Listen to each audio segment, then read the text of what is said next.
All right, guys and gals, this is the second half of our unit. The first part dealt with quadrilaterals. This part is going to deal with transformations. And the first part in Chapter 9, Section 1 is reflections. And I'm sorry, I just had to get a Transformers reference in there. Transform and roll out. So anyway, we got that out of the way. Let's talk about what transformations are. This year, we're going to be studying what are known as congruence transformations. All right.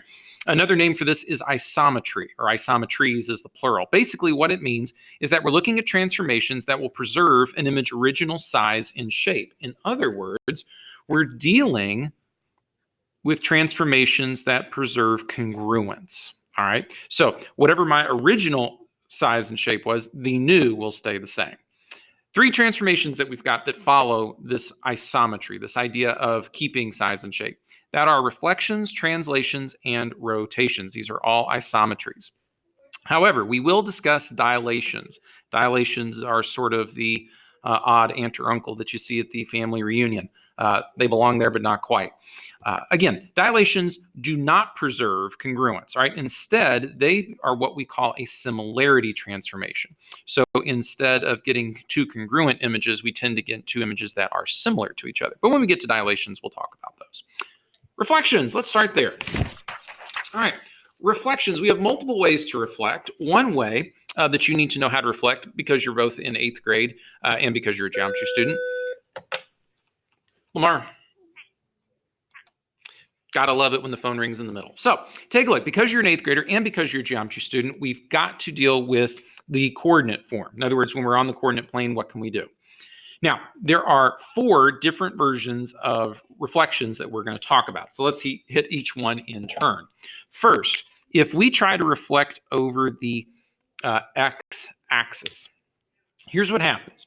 We start with 2 coordinates. We'll call them A and B, A for x, B for y. And then the arrow, this is, by the way, what we call coordinate notation. So A and B, this arrow means maps onto or becomes. So AB maps onto A opposite B. We will not read this as negative B. So in other words, what you're going to do is keep the original A coordinate, whatever it was, and then you're going to multiply your Y coordinate by -1. So for example, A, for example, is at 2, 3. Well, if I want to reflect this over the x-axis, I can simply keep that x coordinate the same and then make that 3 into a -3. And notice, the notation that we're going to use, and it's kind of hard to see there, is what we call prime notation. Let's write that down. P-R-I-M, prime notation. And basically what it is, it's like a little apostrophe next to the letter. So this is A, my original pre-image, we're calling it. And then the final image where it ends up is A prime. Notice for B, for example, I was at -3, 1 to start. So A, that X variable, stays the same. So -3 stays -3. And then B becomes opposite. So instead of a +1, I make it a -1. All right. So there is x-axis transformation, or x-axis reflections, rather. Let's talk about Y. For y-axis, it's literally just the opposite. So in this case, the x coordinate becomes opposite. So A becomes opposite A, and B stays whatever it was. In other words, we multiply that x coordinate by the -1. So here's my original A again, 3, 2. If I want to reflect it over the over the y-axis this time, x becomes opposite. So instead of +3, it becomes -3. And 2, in this case, that y just stays the same. 2 here stays 2 there. Let's try it with B. B this time is at 1, -2. So again, if I were to reflect it over, x becomes opposite, so -1. And notice the y doesn't change. That -2 still stays a -2. All right, so again, how that works. Now, if you don't like the A's and B's instead of X's and Y's, we can rewrite that real quick. So if I were to rewrite for our x-axis, we could say our original x's and y's, our pre-image, will map on to x opposite y, all right, in the case of our x-axis. And again, if you don't like the A's and B's for y-axis, we can deal with that too. We'll draw it down here just a little bit. In that case, it would be our original image there, or pre-image rather, x and y. And then ultimately, it'll map on to opposite x, y. All right, so again, if the A and B thing's bothering you, there it is with X's and Y's. Means the same thing, all right? Another way that we can reflect is through the origin, all right? We can reflect over what we call a mirror line. So for example, X-axis or Y-axis could be our mirror line. We can also reflect through a coordinate. So in this case, if I reflect through the origin, Notice what happens. A looks, sees itself in the mirror. A prime would appear over here. Notice that in all of our cases, images and pre-images are the same distance away from the mirror line, or in this case, our mirror point. Notice A and A prime here are both 3 spots away. A and A prime, again, 3 spots away, whereas B in this case is 1 unit away from each side, or again, 1 unit away from each side. Here, we're on a bit of a diagonal. So 2 down, 3 over, again, 2 down, 3 over. And here's how we do it. In order to reflect through the origin, we take those original x's and y's and we find the opposite of them. And notice how I'm saying opposite and not negative. So what we're going to do is multiply both coordinates by a -1. So if both of my coordinates say were positive to start, they'll both be negative to end. Or if both of my coordinates to start say one was positive, one was negative, that positive becomes negative, that negative becomes positive. And again, if you don't like the way that's written, we can rewrite it. X and Y would map onto opposite X, opposite Y. Again, if that reads better for you, my arrow sure didn't turn out very well there, did it? All right. Which brings us to the last one. Instead of reflecting over one of our axes, or instead of reflecting through the origin, another way we can do it is to reflect over the line y equals x. So that's this line that kind of does a diagonal through the grid. All right. And the way we do it is kind of simple. The x's and y's will just trade places. So if x were A and y were B, then we would simply rewrite each coordinate with B coming first and the A going second. Again, if you'd rather me write it in terms of x and y, we can do that. So our original pre-image, our x and y coordinates would map onto y comma x. So we just trade them out. So for example, B was originally at -3, 2. We just trade places to -3 for B prime. Or for A was at 1, 3, then we traded out for A prime at 3, 1.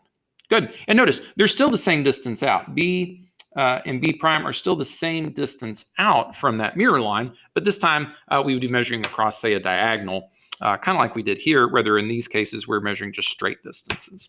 All right? So let's try some real quick, see what we can do. So in this first case, I'm reflecting over the x-axis, and one thing that I like to do with this is I like to color in that axis or that mirror line, whatever it is, just to make it easier for me to see, to know that is what I'm going over. All right.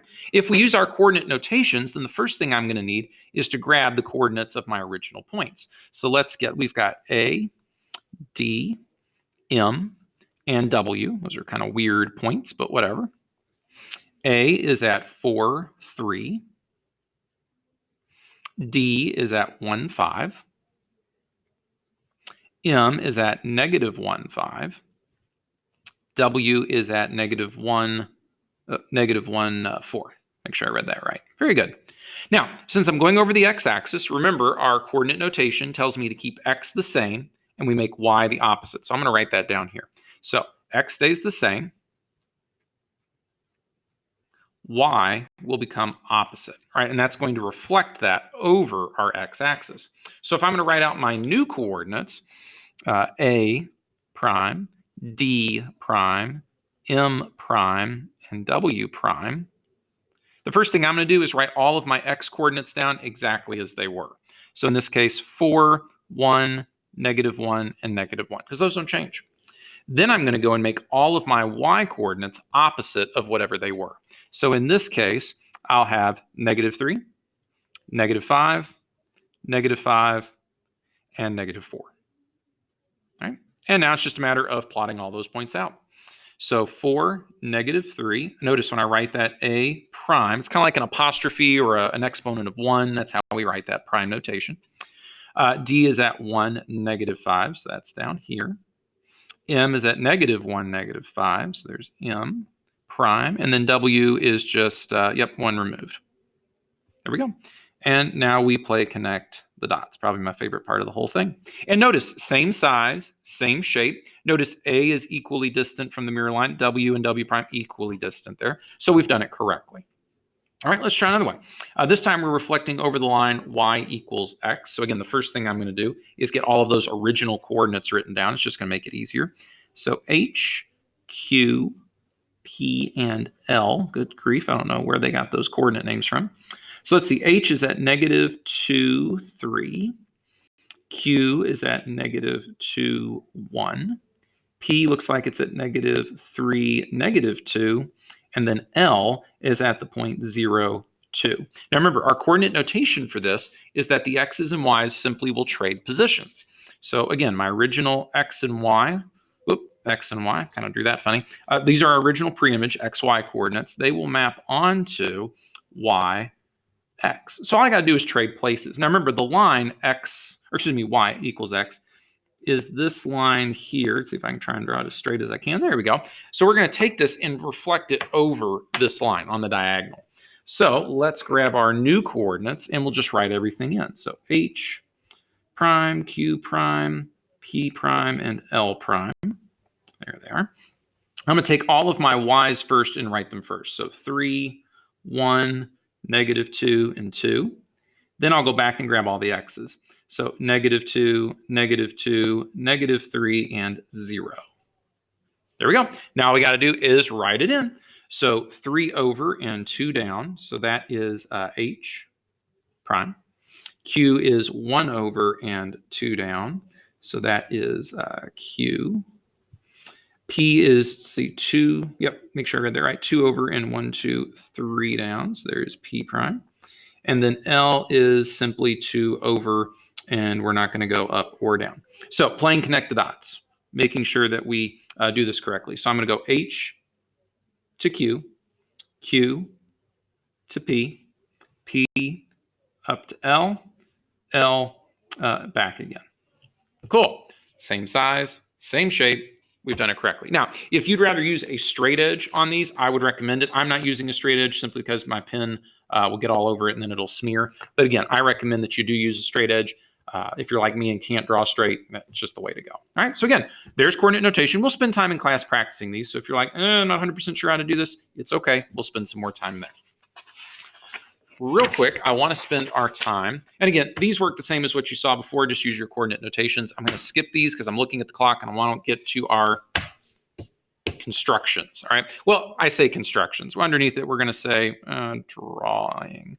It's not going to be an exact construction, but it'll be close. So for this, you will need your compass and a protractor, straight edge, all right? Let me show you how we would do it with these tools, all right? So let's say I was asked to reflect this triangle over this particular mirror line.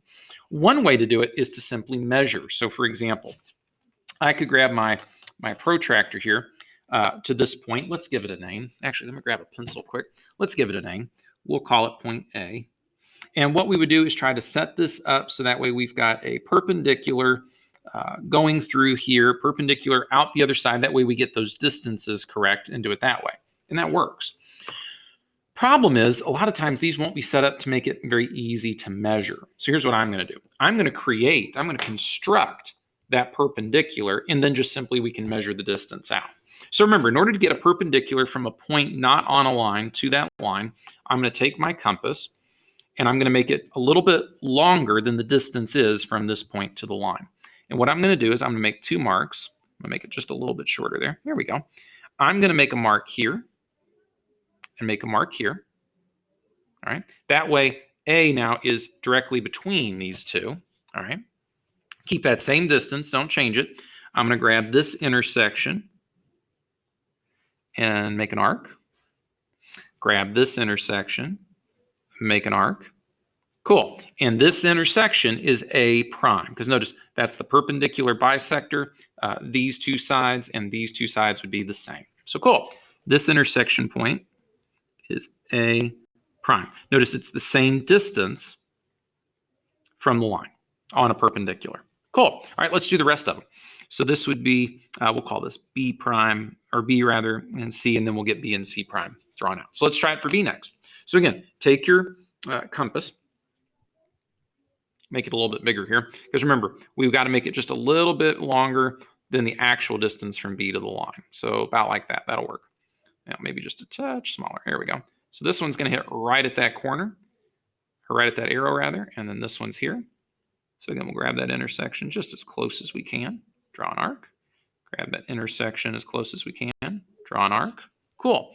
And there is B prime. So again, I took my point, made those intersections, came over, put on the intersections, drew more arcs, and we're there.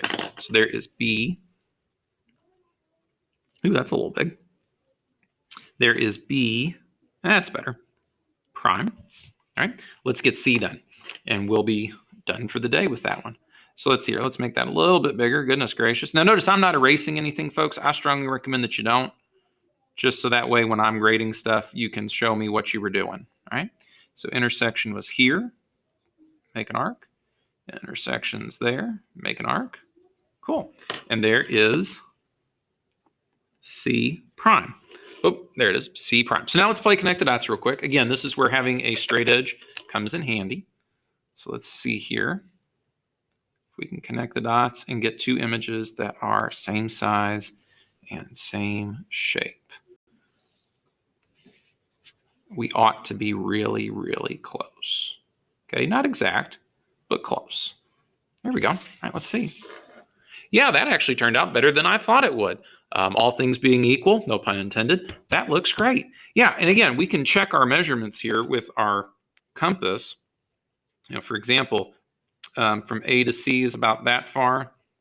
A to C, yeah, those turned out great. So again, that's how we'll do it. We'll make those perpendicular bisectors and be able to draw those mirrored images. All right, and again, if I ask you to do this in class, guys, I'll make sure that the images are plenty big enough. A lot of times textbooks and things make them so small. The larger the better in this case. It just gives you room to maneuver and to work. But again, if I ask you to do any of these for credit, I'll make sure they're plenty big enough so that way you can get them done. All right, last thing we need to discuss is this idea of lines of symmetry. All right, let's see if we can get our focus to go there. There it goes. So take a look. Lines of symmetry. If I can draw a line through the figure and the right-hand side or the left-hand side or the top and the bottom are the same, they could fold up and match, then cool, that's a line of symmetry. So for example, the letter F has no lines of symmetry. If I try to draw a line here, notice the right and left sides, they don't match up. If I try to draw a line, say on the horizontal, again, top and bottom, they don't match, it doesn't work. So no lines of symmetry for the letter F. This isosceles triangle has one line of symmetry. I can draw it through the vertex angle, down through the base, and those two halves could close up and be mirror images of each other. So cool, definitely one line of symmetry. This fun shape looks like a rectangle with two arrows off each end, have two lines of symmetry. I could fold it down the middle or fold it down the middle on this way, so the vertical or the horizontal, and they could fold up and be symmetric. So cool, that works. This one, I'll call it the sun, because it looks like a circle with rays going out of it, little triangles there. We could draw a line here, so that's one. Draw another line here, that's two. Let's keep track of them. So that's our first line, that's our second line, and then there is a third line of symmetry. That would work. Notice those aren't necessarily the only lines of symmetry. For example, let me grab a different color here. I could draw a line, grab a straight edge. Hopefully it won't smear too bad. I could draw a line, for example, through here and fold it up. So that would be yet a fourth line of symmetry. All right, so some figures could have more than one. And then, of course, some figures might have none at all. But that's one of the other things that you'll do today is looking at your figures and figuring out how many lines of symmetry do they have. And that relates directly to what we're doing with reflections, because obviously that means if you have a line of symmetry, then the two halves are, again, mirror images of each other. So again, this is the work that we're doing today. This is kind of nice in that it's a little bit easier, a little bit simpler than what we've been doing of late, but it's also nice that it also covers two issues here. It covers for what you need to do as an 8th grader and what you need to do as a geometry student, right? Again, write down any questions that you have, bring them back with you to class, and we'll talk about them when I see you. All right, have a good day, folks.